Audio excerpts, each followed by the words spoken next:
C'est quand la dernière fois que tu as passé du temps seul et que tu t'es senti bien, que tu l'as bien vécu, que tu as pas ressenti le besoin de te divertir?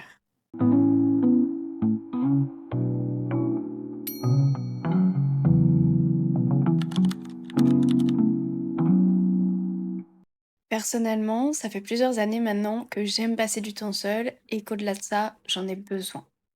Je me souviens quand j'étais plus jeune, quand j'étais enfant ou ado ou même au début de l'âge adulte, la solitude, c'était quelque chose qui me faisait souffrir. C'était quelque chose que je fuyais.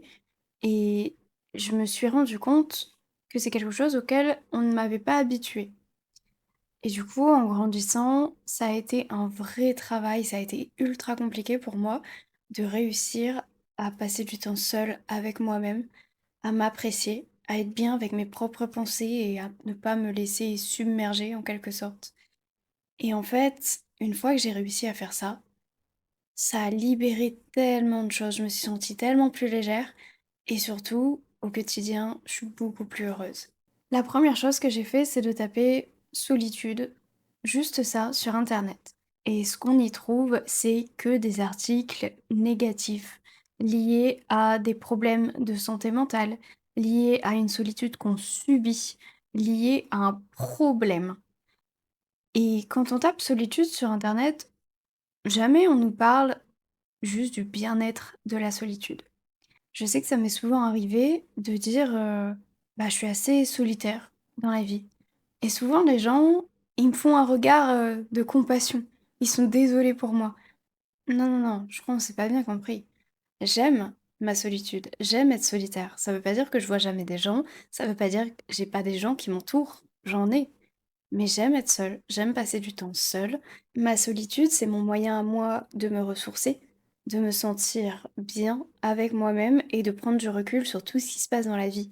C'est aussi comme ça que j'ai trouvé un bon équilibre psychologique. Et du coup, je veux absolument pas perdre ça. Je veux pas perdre cette capacité à passer du temps seule. Et du coup, de temps en temps, je me fais une journée entièrement seule, où je fais des activités. Les gens s'imaginent quand on passe du temps seul qu'on reste enfermé chez nous. Alors que non, pas du tout. Moi, je sais que au moins une fois par semaine, j'ai besoin de me retrouver seule, aller à la plage, lire mon livre, aller au cinéma, aller faire une randonnée. Je suis pas enfermée chez moi, j'arrête pas de vivre. Au contraire, c'est des moments où je vis pleinement, car je fais des choses qui me plaisent à moi, sans faire de concessions. Et j'ai pas à réfléchir à «Ah, je dois attendre telle ou telle personne pour faire ça». Non, j'ai la capacité, l'envie et la possibilité de le faire seule, alors je le fais seule et c'est un plaisir. Je pense sincèrement que ça aiderait pas mal de personnes d'atteindre cet état-là de bien-être avec soi-même. Mais pour ça, il faut passer par des étapes un peu compliquées, qui est l'acceptation de soi-même, apprendre à se connaître, apprendre à s'aimer. Il faut aussi passer par les premiers moments de solitude, qui peuvent être extrêmement durs. Mais c'est comme pour tout, le plus dur, c'est de se lancer. Et une fois qu'on est lancé, on se rend compte qu'en fait, c'était pas si compliqué et que ça fait du bien. On nous apprend pas beaucoup à passer du temps seul, en tout cas pas quand moi j'étais enfant. Et bah ça, je l'ai remarqué que plus tard. Je me souviens que un enfant seul dans une cour de récréation, par exemple, c'était mal vu. Quand j'étais ado, je me souviens que la solitude, c'est quelque chose qui me faisait tellement souffrir que le soir, j'en pleurais. Et à cette période, j'aurais adoré savoir tout ce dont on va parler aujourd'hui. Et je pense que c'est important d'inculquer très tôt aux enfants cette capacité à être seul et à être bien seul. Car c'est très dur une fois adulte, une fois qu'on a pris toutes nos habitudes de vie, de les défaire. Gérard Macqueron, un psychiatre français, écrit: «Bien des personnes craignent la solitude. Pourtant, savoir être seul est l'une des clés de l'épanouissement psychique, car la solitude favorise la découverte de soi, l'acceptation de ses limites et permet d'agir en être responsable et mature, libéré de ses dépendances relationnelles.» Dans son livre Psychologie de la solitude, il explique comment trouver une harmonie entre l'épanouissement personnel et une vie sociale et affective enrichissante. Ce qui est très intéressant et très important car j'ai moi-même fait l'erreur. Quand j'ai commencé à passer du temps seule, en fait, je me suis isolée complètement, ce qui n'est pas une solution. J'ai juste rejeté le problème sur autre chose. Et c'est assez compliqué, étrangement, de trouver un bon équilibre entre Passer du temps avec soi-même et apprécier le temps avec soi-même sans se couper de toutes ces relations sociales et de continuer à les entretenir. Selon lui, apprivoiser la solitude est un apprentissage indispensable pour être heureux. Et je suis complètement d'accord. En 2021, j'ai eu un gros craquage où plus rien dans ma vie ne semblait avoir de sens, où je me sentais plus heureuse et où j'avais aucune idée de où j'allais. J'avais l'impression d'être perdue. Et à ce moment-là, je me suis rendu compte qu'en fait, j'avais aucune idée de qui j'étais. Une des raisons, c'est que j'avais jamais passé de temps seule. Je m'étais toujours cachée dans des relations, dans des grands groupes d'amis, et je me calquais un peu sur la personnalité des autres ou sur ce que les autres attendaient de moi. Et du coup, bah forcément, j'étais pas heureuse, ce qui est complètement logique, car je me sentais jamais légitime d'être complètement moi-même, même quand j'étais seule. Je cachais une part de moi-même que j'arrivais pas à accepter. Seulement si moi-même je n'arrive pas à accepter certains aspects de moi, comment les autres vont l'accepter? Du coup, la première étape, ça a été d'apprendre à me connaître.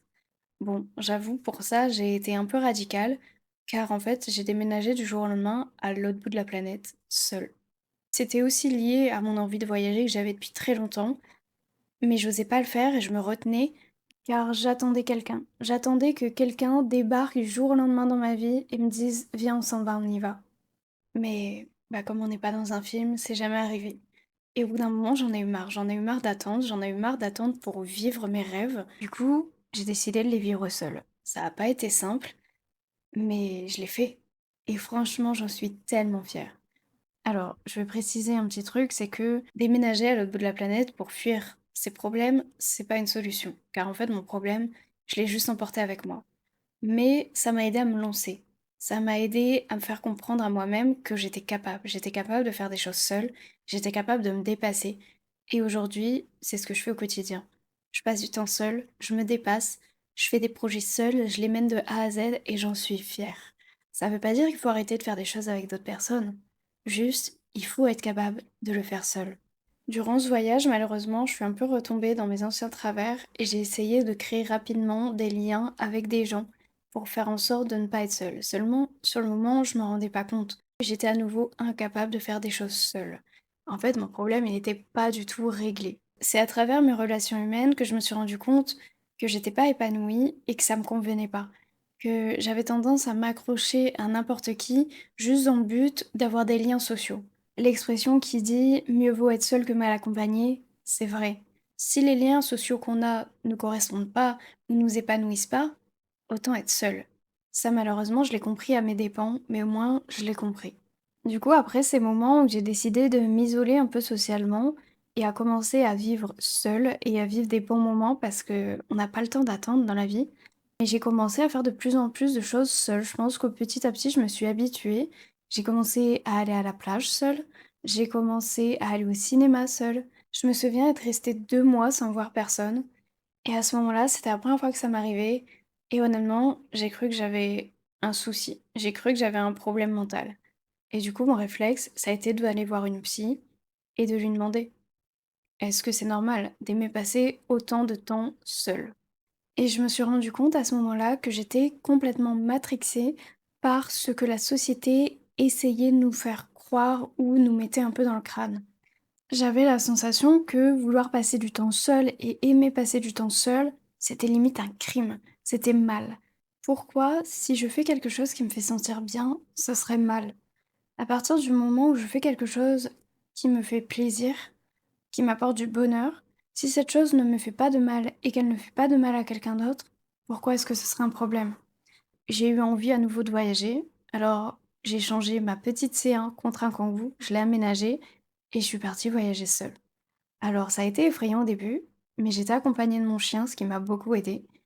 Et en fait, c'est honnêtement quelque chose que j'adore dans ma vie aujourd'hui. Pendant plusieurs mois, j'ai voyagé seule en Europe et j'en ai profité pour rencontrer d'autres personnes qui voyageaient elles aussi seules. J'en ai d'ailleurs fait un documentaire sur les femmes qui voyagent seules. Si jamais tu veux le regarder, il est sur YouTube. Et en fait, ce moment où j'ai rencontré des personnes qui, comme moi, ressentaient le besoin de se retrouver avec elles-mêmes, ça m'a fait du bien. Car je pense que même si je le savais, c'est à ce moment-là que j'ai enfin compris que la solitude, bah, c'est pas quelque chose qu'il fallait fuir, c'est pas quelque chose qu'il fallait subir, c'est quelque chose qui, au contraire, on doit chérir. Et durant ces voyages, j'ai commencé à faire ça. Et j'ai commencé à être tellement épanouie et à profiter de chaque instant parce que j'avais arrêté d'attendre après quelque chose. Je vivais enfin le moment présent. Plusieurs fois, j'ai des gens qui sont venus me voir pour me demander si j'étais à la rue, si j'allais bien, genre comme si on me prenait pour une victime de quelque chose. J'avais l'impression que dans leur tête, c'était impossible que je sois là par choix, ce qui est déjà très étrange. Et plusieurs fois, on m'a dit, «Ah c'est dommage, tu fais ça seule, tu pas de copain avec qui, profiter de la vie et tout». Comment ça, c'est dommage? Je vais pas attendre d'avoir un copain pour profiter de la vie. Surtout qu'à ce moment-là, j'étais bien seule. Genre vraiment, je n'avais pas envie d'avoir qui que ce soit dans ma vie. J'avais envie d'être avec moi-même et de continuer à être heureuse seule, de profiter de ce moment qui m'était jamais arrivé encore. Et le fait qu'on me rabâche ça, ça me faisait poser beaucoup de questions et ça m'énervait aussi. Car quand t'aimes passer du temps seul, quand t'arrives enfin à passer du temps seul, à t'accepter et à t'aimer, et qu'on vient ensuite te rabâcher sans cesse que tu serais mieux avec un homme, excusez-moi, mais ça donne envie de tout casser littéralement, genre non. Non, je n'aurais pas été mieux avec un homme, ni avec qui que ce soit d'autre, car j'avais envie d'être seule avec moi-même, et que c'était un choix, et que je n'étais pas en train de subir cette condition. Et ça, c'est quelque chose qui est très compliqué à gérer, je trouve, au quotidien, car c'est déjà suffisamment compliqué, je trouve, de gérer mes propres pensées et mes propres doutes, et même de montrer mes propres limites à mes proches. Mais quand en plus on a des gens autour de nous, des inconnus ou non, qui viennent nous mettre encore plus de doutes, ou qui viennent critiquer, ou qui viennent nous montrer que pour eux ce n'est pas normal, c'est très très dur de trouver la force pour persévérer là-dedans et ne pas prendre en compte ce que eux disent et aussi de leur faire comprendre que chacun est différent.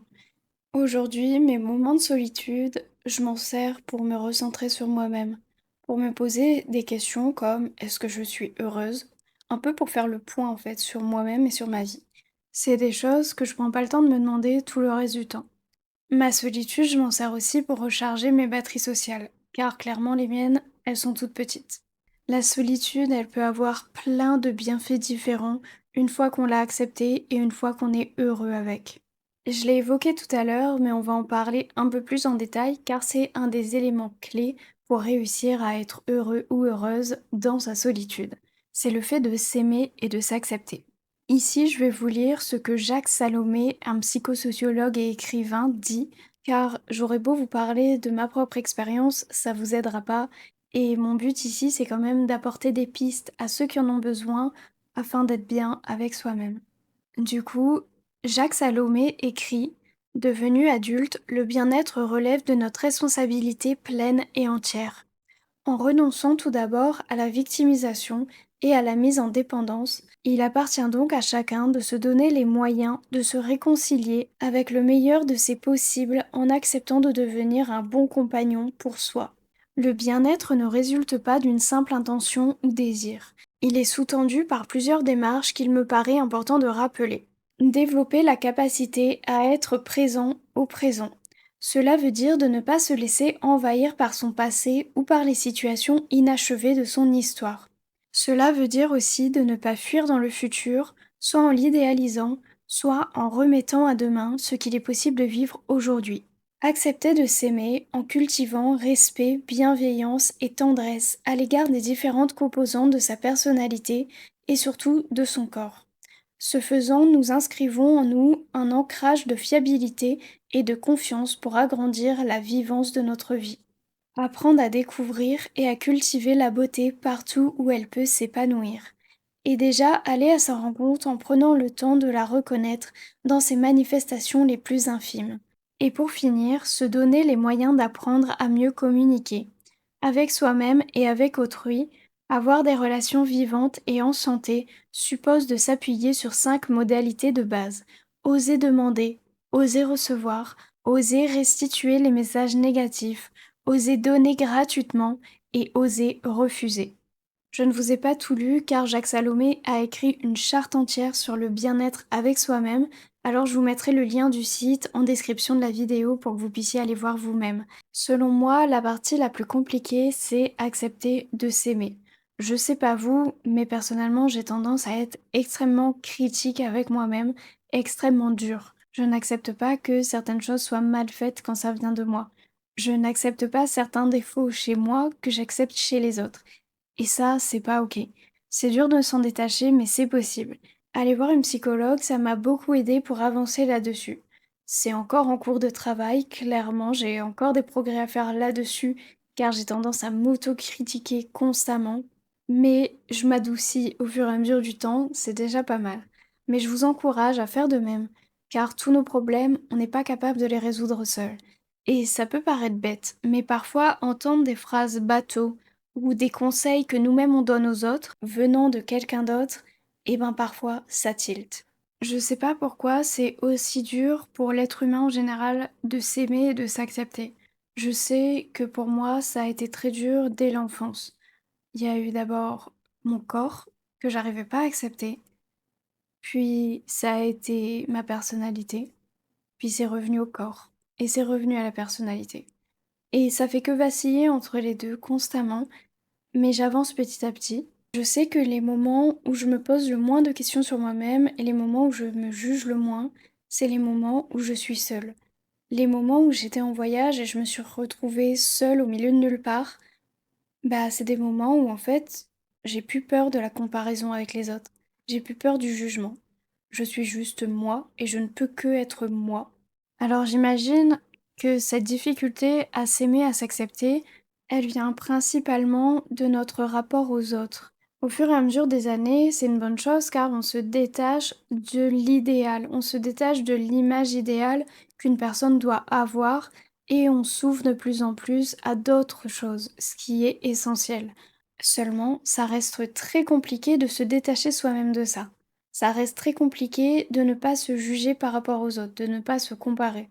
Surtout avec les réseaux sociaux, quand on voit constamment des gens au quotidien, on a tendance à se comparer à eux. Même quand on est au courant que chaque personne est belle telle qu'elle est, c'est quand même dur de ne pas se comparer. Et ça, je sais pas comment faire pour m'en détacher.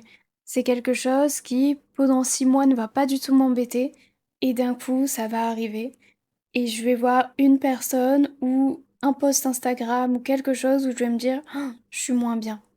Et c'est mal de penser comme ça. On n'est pas moins bien, on est qui on est et on s'accepte comme on est et on aura des défauts, des qualités, les autres aussi, c'est normal. Mais le plus important, ça reste d'être heureux et heureuse comme on est.